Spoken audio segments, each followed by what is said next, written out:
Well, hello, Chris. It is Hi, lovely to Jana. meet you. I go to GYG and I'm a member of GYG. And first of all, I just want to thank you massively for your donation to GYG and your investment into youth services. Um, and I want to thank you for your time as well, because I know time is precious, and coming out to be able to speak to me today, I really appreciate it. I just have a few questions for you. Sure. Good. Cool. So I think what I'd like to start with is a bit about your journey and where you started out. I hear that you also were from the Gravesham area, sort of how you started there and now you're working in the States. Just a little bit about yourself and how you got there. Well, I could speak for hours about that, but I won't bore you. So I was adopted at birth and was adopted by an incredible set of parents that I would say were very rich in love, but had no money.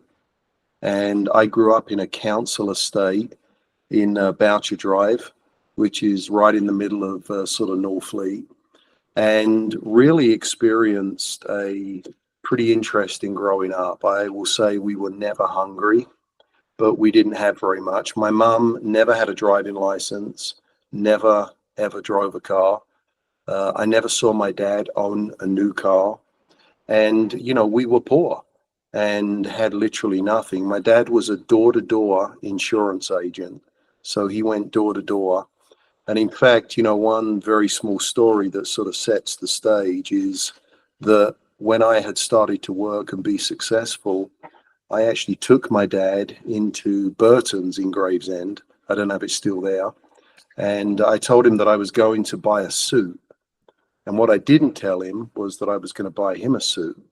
And when we walked in the store, I told him, "Hey, Dad, I'm here to buy you a suit as well." And he started to cry because he didn't know what size he was. And the reason he didn't know is because he would sell life assurance policies to the public. And when he would go and meet with the widow, knowing that the husband had passed away, he would often say, "Hey, can I throw the clothes away?"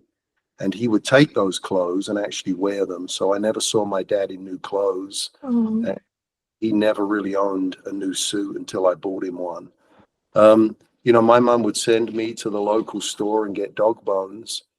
And I was always, just sort of interested why I would go there every Wednesday when the butcher was clearing out and get all these dog bones. We had a dog, but the dog never ate the bones. My mum used to make a stew with them. And that's to go on the Rayburn. It lasted literally, all week. So we had no double glazing in our home. We had no central heating.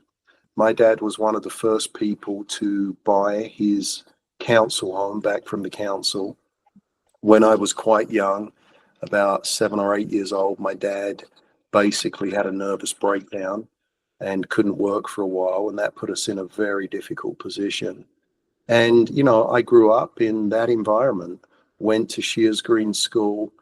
From there, went to Northfleet School for Boys, was very much into sport, was going to play professional football, signed on with some academies, thought that was going to be my future.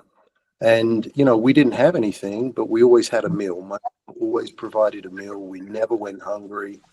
And, we sort of got on with it. I took some of my children and grandchildren back to England just a few years ago, and I drove to where I used to go and play with my friend every day. And he lived in Rise, and it was 2.5 miles. And I used to run there in the morning, run back for lunch, run back in the evening, and then run back home. So, never asked my dad for a lift. You just got on with it. Christmas was used gifts. My dad literally died not having a penny to his name. And that was our upbringing. And we were poor, but we didn't know it. We didn't know anyone that had money. And we were happy. I mean, it was a good world. It was a happy world. And much of my upbringing was spent, as I said, not much emphasis on education, more on sport. But really a tough upbringing when I look back. But at the time, we knew no different. Yeah. Well, thank you so much for sharing that.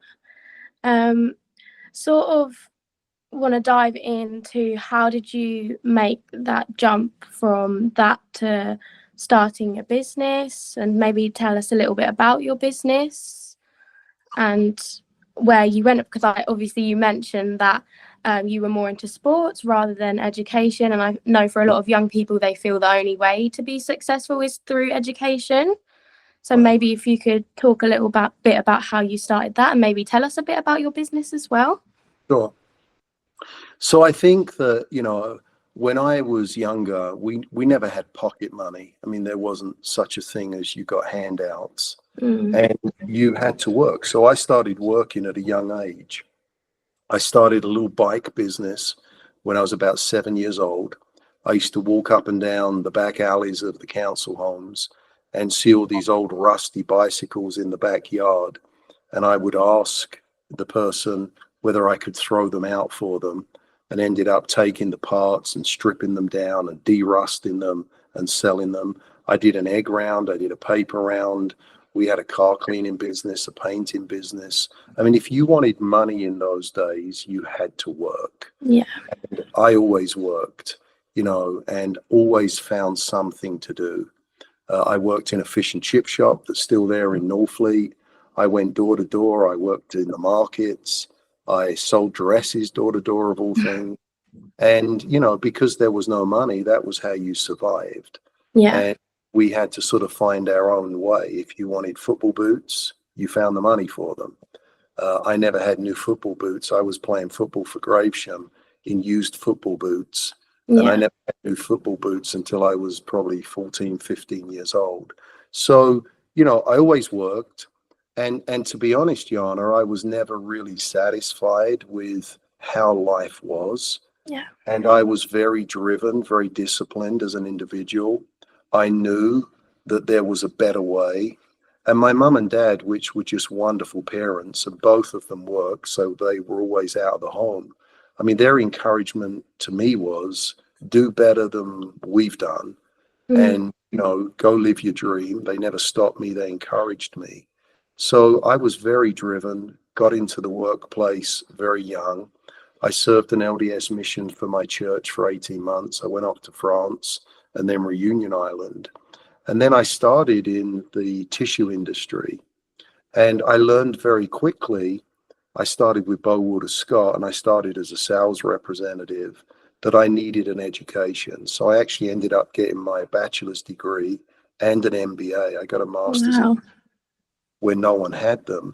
But I did it through the Open University, where I worked all day, studied at night, early in the morning, and tried to hold, you know, sort of a job down full time. You know, we had 6 children under the age of 10. I can remember that when we first got married, we'd been in our home for 2 months. I got married without a bank account. I had a building society account, but the bank wouldn't give me a bank account. And I remember one day that I came home and I was due to pay the mortgage. We'd been in the home for I think it was about 3 months. And I decided that I'd drive to the bank, open an account, and get a loan. And one of the things that my dad had taught me was the reason he never had any money is early on in their marriage, he had borrowed money, was unable to pay it back, and had got into a real difficult time. And therefore, you know, had struggled financially for the rest of his life trying to catch up. And as I was driving, we had this little home in Chatham. As I was driving to the bank, I just had this real spiritual impression: don't borrow money. And I literally stopped the car. I turned around and I went back to our little home. It was a 2 up, 2 down. Again, no central heating, no double glazing. We'd been 3 months. And I sort of said to myself, well, what am I going to do? And what I felt was, well, sell the furniture. We had used furniture that people had given us, and nobody had, you know, that we knew was sort of starting life with new furniture. So I went through the yellow pages. You probably don't know what that is, but that was the old phone book where you would look up all of these companies. Today, you just go on the internet. And I found a company that did house clearance, a bric-a-brac company. And I called the owner and said, hey, is there any chance you can come? I want to sell some furniture. And I still remember to this day that I was £80 short to pay the mortgage. And he came and I said, you know, I want to sell some furniture. And he offered me £70 for pretty much all the furniture that we owned. And I sort of bartered with him and begged him and got him up to £80. He got his sons to come in and they cleared the house and left us with literally a couch, a small table. I even sold the freezer, put the food in the bath, and went down, took the cash, went down to the Nationwide Building Society and paid the mortgage and never borrowed the money, and sort of followed the counsel of my dad and stayed out of debt. Well, long story short, I went to pick my wife up that was working in a music shop in Gravesend at the time, and she didn't even know what had happened. And I drove her home without her knowing that I'd sold the furniture. And he walked into the house and walks into a home where everything's missing. It looked like we'd been burgled.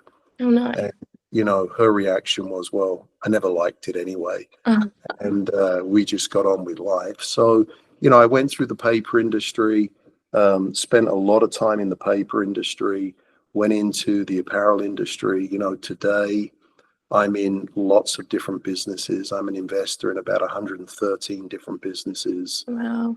I own some operating companies. We have just over 17,000 employees. Wow. We're in a lot of real estate funds. Some of those funds are big, as much as $5-6 billion. We do a lot of multi-family housing. We're an investor in about 6 to 7, you know, significant projects that are ongoing, that are new builds. There's about 25,000 multi-family homes. So somewhere in my career, you know, I sort of started as a sales rep executive, worked up as a field sales manager, became a regional manager, became a national contracts manager. Then I was a managing director. Then I was a president, CEO, chairman. And then I realized, excuse me, that, you know, if you really want to make money, the best way to do that, and you want to control your time, is to work for yourself. Yeah. And, you know, that's when I started investing. So today my life is really split into 2 areas. I have my operating businesses that, you know, based in Texas, and there's 3 of those companies that I own 100% of, and they're the ones that employ the 17,000 people. And then, you know, I have basically all the other businesses that I'm an investor in. And, you know, some of those are early stage, some of those are later stage. I sit on a number of boards. We basically guide a lot of those businesses, everything from restaurants to technology, as I mentioned, real estate. We have some sales companies. We have some medical companies that we're invested in, baby food. We pretty much touch about every sector that you can. And going back to those 6 children under the age of 10, we have 5 sons and a daughter. Louise and I on Saturday celebrated 40 years of marriage. So I get the privilege of working with all of my children. All 5 sons are involved in either my business or, you know, in one of the businesses that I'm an investor. My daughter is actually married to an NFL player, so she's deeply involved in the business. And then, you know, we basically have 15 grandchildren, and, you know, we've been incredibly blessed. So, you know, I didn't set out with a plan. I want to be clear. If you're talking to young people, everyone says, well, did you plan? You don't plan. You can't plan your life, because you can't plan what other people are going to do and what's going to happen.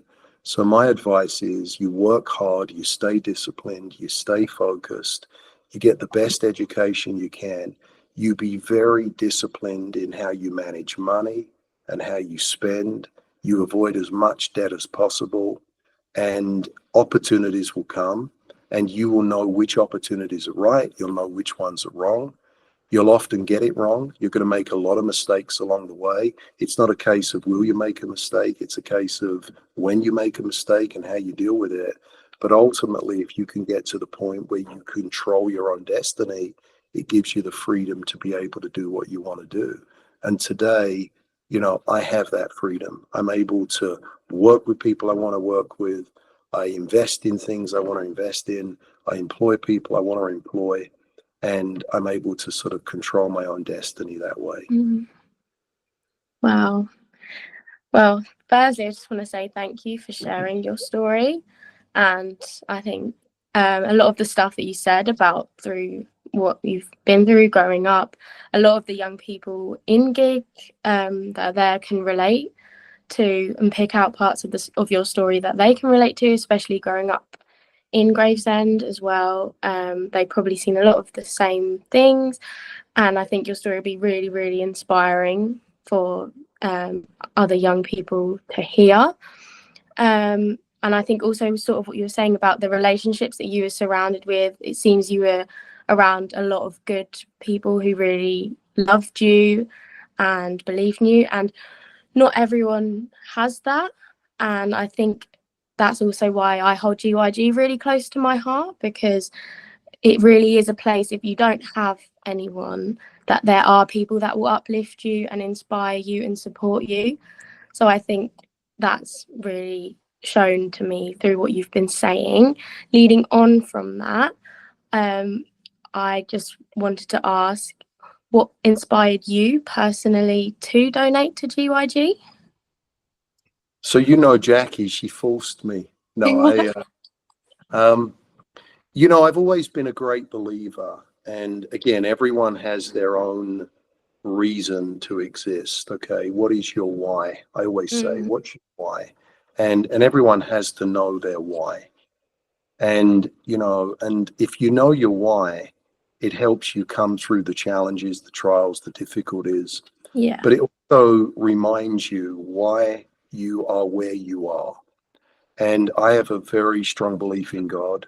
I have a very strong belief in, the fact that I've been blessed. Yeah. I grew up with some fantastic, wonderful individuals. And, I've asked myself the question often, why have I been blessed in the way that I've been blessed? So I've always been a great believer in you give back. Yeah. And you help.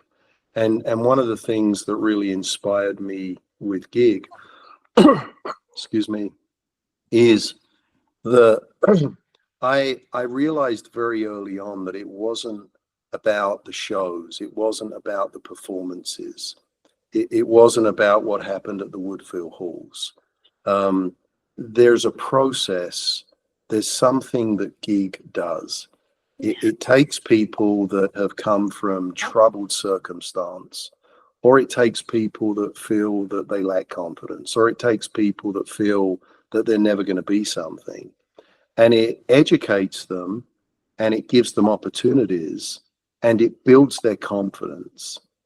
And, my view is that somebody took a chance on me. When I look back on my career, I had a training manager. His name was Peter early on in my career at Bowater Scott. And I remember him coming to me and saying, hey, Munday, you have great potential. And I said, thank you. He said, well, that was the good news. Now let me give you the bad news. You need a lot of work. And then he said, I'm prepared to mentor you on one condition. And I said, tell me what it is. He said, I'll mentor you until I see in your eyes that you're offended or you're not listening. And Jana, he took lumps out of me. I became his boss's boss, and he would still correct me. Every time I gave a talk, every time I gave a presentation, he would tell me what was wrong with it. But I knew that he loved me and mentored me, and he took a chance on me. And then I look at someone else that recommended me for a job that I probably wasn't ready to do. And then I go back to a school teacher that saw something that I didn't see. So I think that anyone that's successful, they're either there because of their own brilliance, and I've never met anyone that was there purely because of themselves, or because someone gave them an opportunity. Yeah. So for me, what inspired me is that if you're going to get out of the doldrums that you're in the UK, and I haven't been to the UK for a while, and this is not to be critical, but I came back and I haven't been there for 5 or 6 years. And I just saw so much that was not positive. Mm. And I spoke to a lot of people, and, you know, a lot of people don't have hope and they don't have an opportunity. And, you know, what's your plans? Well, they don't really have a plan. They just want to get through the week. And I think of something like GIG that can take someone as they are and clean them up, Yeah. encourage them, educate them, give them confidence. You know, there were people on that stage that I was fortunate to hear their story that didn't have the confidence to talk to people, and here they are singing to 500 people. Yeah. You know, there were people that I met and was informed of that recently lost a parent under dire circumstances, or someone I met that had been in an abusive relationship, and to see them flourish and get confidence. And here's where I think I really get touched the most is the people that helped me probably look back and say I helped him. What they don't realize is the influence that that had on so many more. Think about this. We have 6 children that have 15 grandchildren. We employ thousands of people.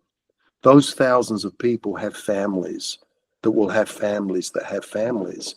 So the person that maybe helped me maybe thought I'm helping one person, but the ripple impact and effect is that it could be hundreds of thousands of people. And that's what really motivated me to do something with GIG. And, you know, the question I was asked, someone asked me, well, you know, does this really make a difference?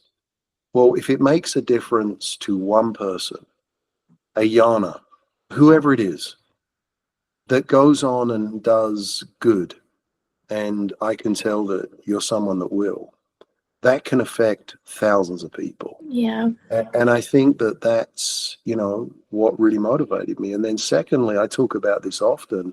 When you look at the history of the world and you look at the great inventions and you look at people like Einstein and you look at these great, magnificent historical figures that we talk about, focus on, and sort of, you know, study, they weren't old, they were young. Go look at the average age at the First World War or the Second World War. I mean, we had people, you know, in their teens fighting. So I've always believed in the next generation. You know, if you're going to invest, I want to invest in you. Don't invest in me. I mean, I'm 60 now. You know, my time's come. I need to be investing in that next generation. And I have great belief in that generation. Yeah. And I believe that that's the generation that's going to put things right, pull you through, and make a difference. And if I was in government anywhere in the world, I would be taking the younger people, I'd be strengthening them, I'd be finding ways to lift them, encourage them, and I'd build from that younger base, because that's how Britain became great. And that's what I believe in. And I think that to me is what GIG offers. Yeah, definitely. Thank you so much. I think also what you were saying about like it's a ripple effect and it's not just investing into one person. The people who ask you, well, does that really make a difference? It really, really does. And even just for the extra amount of time that you're helping keeping us open, like you don't know who could walk through those doors. Like someone who really needs it or needs someone to believe in them really could turn up and walk through those doors. Or it also gives us more time to find another solution.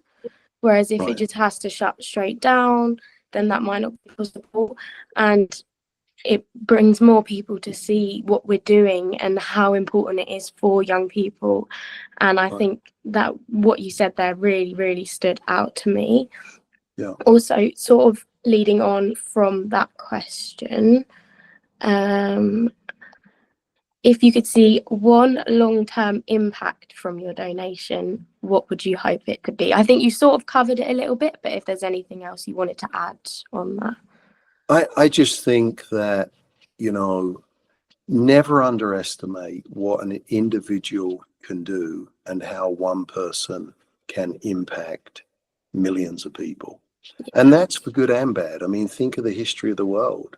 Think of some bad people that have influenced millions, and then think of some good people. So for me, look, they're going to spend the money how they wish to spend the money. I hope others will see the donation, not that it's from me, because, I believe that those that give should give quietly, and, you should do it as graciously and humbly as you can. And it's not about me, but I hope others will see that someone believes, and hopefully they'll do what they can. Not everyone can do the same, but every dollar matters, every pound matters, every penny matters. And, my view is this. I don't know, and I can't control how long gig stays open.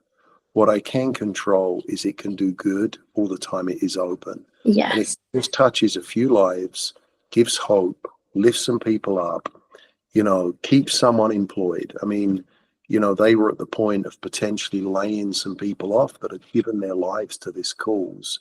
And I Yeah. think them a little bit of time to stay around. That's enough for me. So I don't expect anything. I don't want anything. I don't want any of the sort of glory, et cetera, et cetera. That's not why I did it. I hope it encourages others to keep this going. Yeah. And, I'm sure government, and not to be political, there's a lot of waste everywhere. They need to get a hold of the waste and reduce that and put some money into things like gig that can make a difference. Yeah. And their job, that's why we elected them. That's what they need to do. Yeah. 100%. I think also what you were saying about the every penny really helps.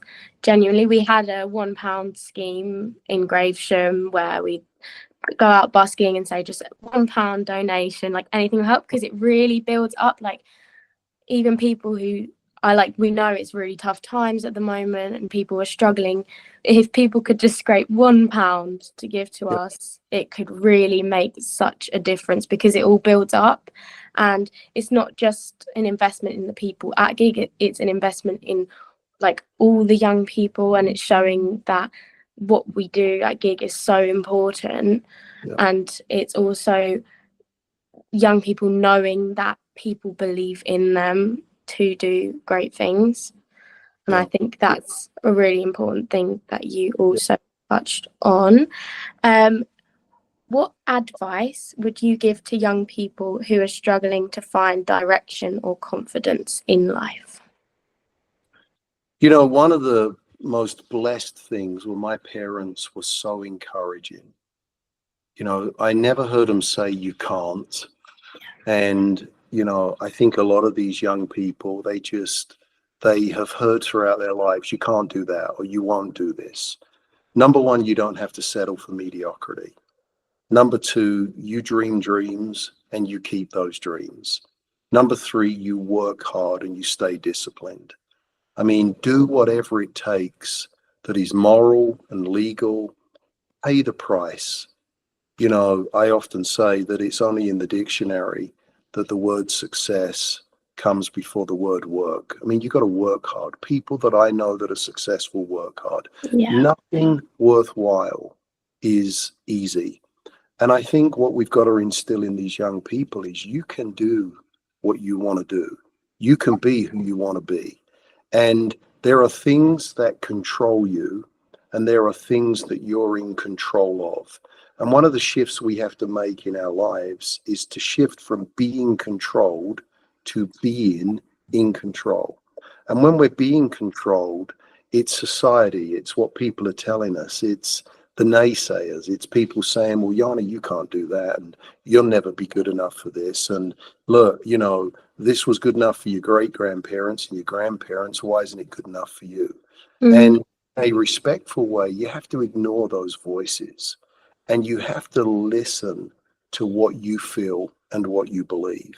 If I had £1 for everyone that told me outside of my family that I couldn't, I'd be even wealthier and more blessed than I am. And I choose to ignore people. Yeah. And we've done so many things. You'll never be able to get to the stage. You'll never be able to buy a business. You won't be able to do it. The company, our biggest company at the moment, that does billions and billions of revenue, you know, I remember when I bought it, you won't be able to do it. You won't be able to make it happen. And you've got to follow your instinct, and you've got to believe in yourself. Yeah. And you've also got to have a thick skin. When you're successful, there's going to be people that are jealous. There's going to be people that pull you back. There's going to be people that, you know, want to bring up things that maybe you were or you said or you did. And you can't spend your life worrying about others. I grew up in a world where there was no social media. If someone had something bad to say about you, they told you to your face. Usually you went over to Northfleet School Park and you punched it out and it was over in 10 minutes. Now, you know, people can criticize. They can Yeah. do it anonymously. They can hide behind it. So don't listen to people. Don't let people put you down. Don't let people tell you can't. But you also need to be humble and teachable. I go back to Peter Atkinson, who nurtured me. I'll teach you and train you until you show that you're offended. Correction is hard. My career was not easy. I mean, he wasn't telling me positive things. He was telling me things I needed to change. And I wasn't the only one he was mentoring. And I can think of one other person that was probably much more talented than me that never made it because they took offense. Yeah. I think about a person I played football with who was faster than anyone I ever met and was so good on the football field. It was unbelievable. And our sports teacher, Mr. Thrush, I met him when I was back there at the show. He would counsel him, you've got to do this. And it was a simple that he had to do. And he never listened. And we all went on to play at high levels for the county and other opportunities. And he never did. And therefore, you've got to be teachable. You've got to be humble. You've got to be correctable. And then the other thing I would say, Jana, you got to love what you do.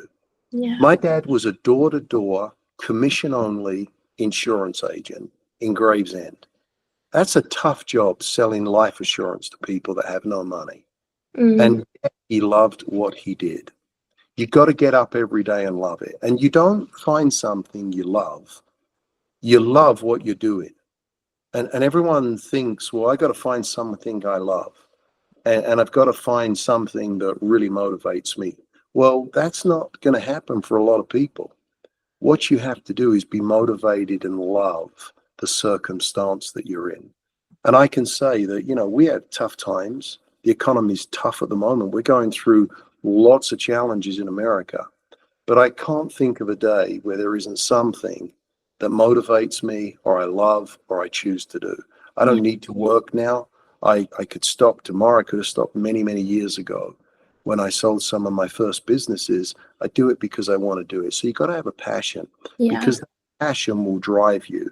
And then finally, you've got to have a purpose. Your passion and your purpose. Why are you doing it? What's the purpose? And for me, I have 15 grandkids. I have 10 girls and 5 boys. There are only 3 in our family that will live the name on of Munday. The rest won't. 2 of those boys are my daughters. They're a different surname. And then the 10 girls, of course. And I think of those grandkids. You know, I want them to go and get an education. We have some special needs in our family. We have some that have dyslexia, learning disabilities. We have some that maybe have some social anxiety. So my purpose is to work hard, to stay disciplined, to enjoy what I do, and then to provide so that one day they'll be able to have the basic necessities of life. And what a tragedy it would be that I came from a council home to where I am today, so blessed. And then I see generations that follow go back because I didn't manage correctly. So my message to the young people, you are who you believe you are. Believe in yourself, work hard and be disciplined, and don't quit. And Churchill said it best, if you're going through hell, keep going. Because in your life, you are going to go through hell at some point. Keep going and don't give in. Wow. Thank you so much for that. That's really, really inspiring.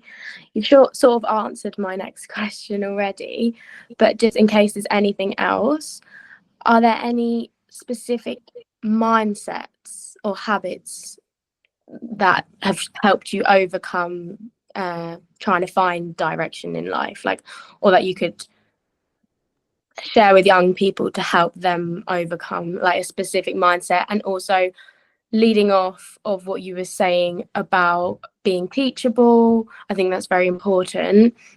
But how can we navigate who has the best intentions when being teachable and influenceable from other like outward sources? Well, first of all, I've never met anyone that couldn't teach me something. Some have taught me to be good, and some have taught me I never want to be like you. So everyone can teach us something, even from a bad experience. Let's say we're in a home where there's a destructive parent or an abusive parent. We can still learn from that. Yeah. It's not a nice way to learn, but we can learn, I'm not going to be that dad, or I'm not going to be that mum, or I'm not going to be that sibling. So I think we can learn from every circumstance. Yeah. Secondly, when we have challenges, don't ask why. Ask what. Don't ask why. Why did this happen to me? I was doing so good. Why did this happen to me? A number of years ago, I got diagnosed with a terminal illness. I have blood cancer, and there's no cure for it. And eventually, it probably kills me. And I have chemotherapy treatment. I take a pill every day, and I go into the hospital, and I have an understanding with the doctor. And I don't share this often, but I will share it with you today, that he comes out and he either gives me a thumbs up that it's good news today, or a thumbs down. And whether he gives me a thumbs up or a thumbs down, I don't really listen, and I just leave. And I don't even hear what he has to say, because I can't control the outcome of that. If they find a cure, I'll be the first to take it, trust me. My health is good at the moment, and what they're doing is working, and they can't fix it, but they can hopefully stall it and give me as much life as I can. So, that would paralyze some people. That would shut some people down, and that's the end. I don't feel like that. I feel healthier than I did when I was 30 and 40. I feel stronger than I did. And I think it's a mindset. And therefore, I think what you have to do, you are going to have challenges. You are going to have difficulties. You're going to have things that go wrong. But you have to find a way of pushing through and picking up. And whether you live 60 years, 150 years, or 30 years, you can have a vast impact. And at the end of the day, the only thing that really matters, Jana, is, do we put our head on our pillow at night and have peace of mind?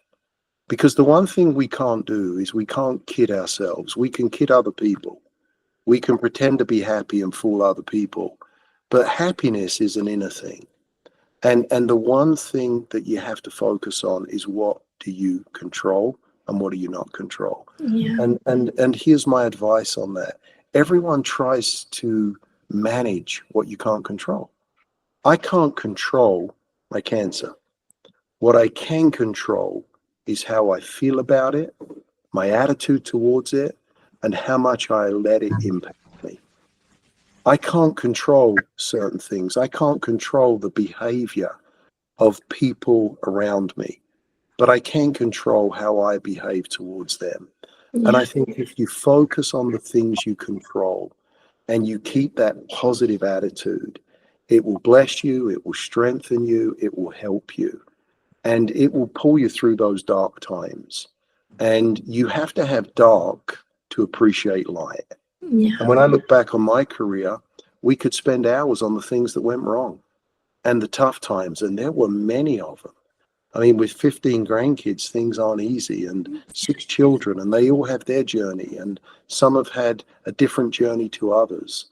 And you can focus on a lot of that, or you can focus on the positive. And I think that people that focus on the positive, work on the things that they can control, they're the people that seem to live the happiest and the longest, in my experience. Yeah. Wow. Thank you so much for sharing all of that with me and with the viewers. And I think that's very, very important advice.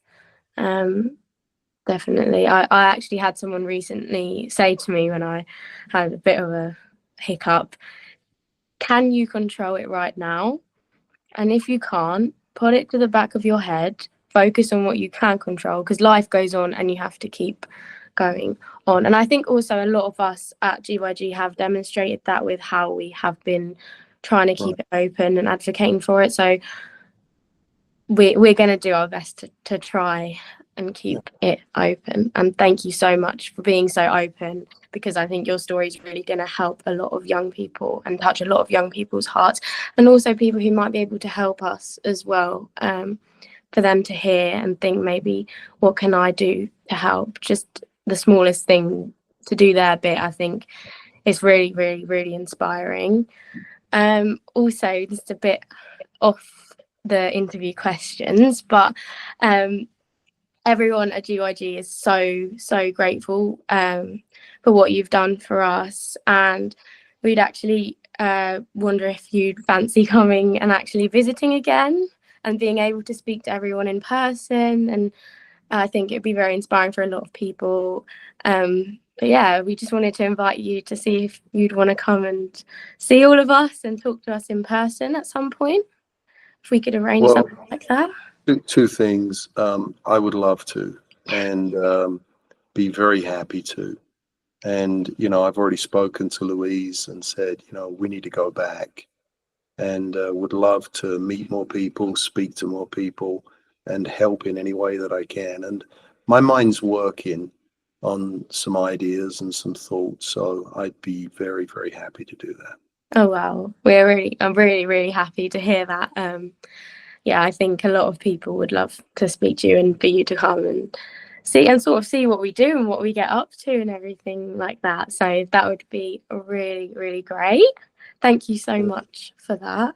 I think everything you've said has been very helpful, and your advice and is really good. A lot of the questions are about giving advice, and I feel like you've covered most of it. But if you could leave young people with just one piece of wisdom to take forward, what would it be? If there's anything else you want to add from anything you've already said. So, you said something, and by the way, you have such a positive countenance, and that's going to be your success. Thank you. And I feel that energy. And again, here's a little thing that I often teach. If we could put all of our problems in a bag, you put yours in a bag, I put mine in a bag, Jane puts hers in a bag, and we could put all of our bags in that gig building, and we said to everybody, take any bag you want. Here's my advice. Take your own bag, because you know what's in it. You never know what other people are dealing with. And there's always someone worse off than you. So you're better off taking your own bag, dealing with your own problems, than wishing you had someone else's bag. Yeah. And, fight your problems. And, there's a cow and a bull. And what happens in a storm is a cow runs away from the storm wears it out, and eventually the cow potentially dies. The bull runs through the storm. It's uncomfortable, but ultimately it lives. Yeah. And you've got to face your challenges. You can't change some of them.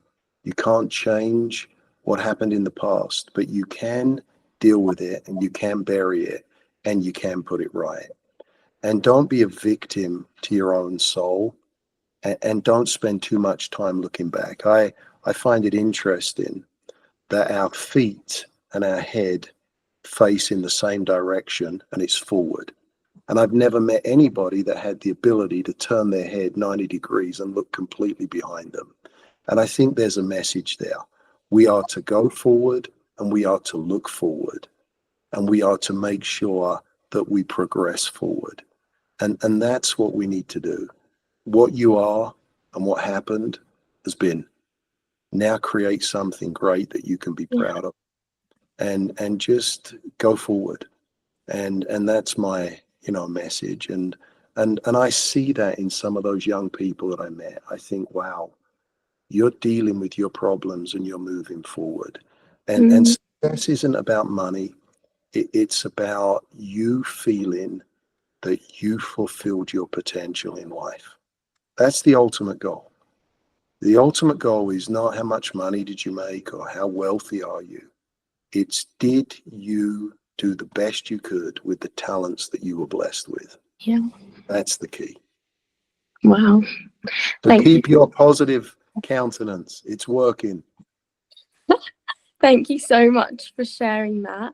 I think also what you were saying about how like pick up your own bag, and because you don't know what anyone is going through, I think that is so important for people, young people, everyone to notice, because I think even you're a good example of that. Like you've been through a lot, whereas the place that you're in, people might not think that, so they might think, oh, he's doing great, let me pick up his bag. And then they're like, oh, because what it is, like what you're saying about keeping the positive attitude, because you're still trying to find all the good things out of life, and you're caring for your grandchildren and your children, like, and dealing with whatever you have to deal with, but still getting the most that you can out of life. And I think that's really, really inspiring. And I really just thank you so much again for sharing that and sharing your story. And I think it can also instill a bit of hope into a lot of people that are also struggling with similar situations or other situations. I just really, really just want to thank you. You are more than welcome.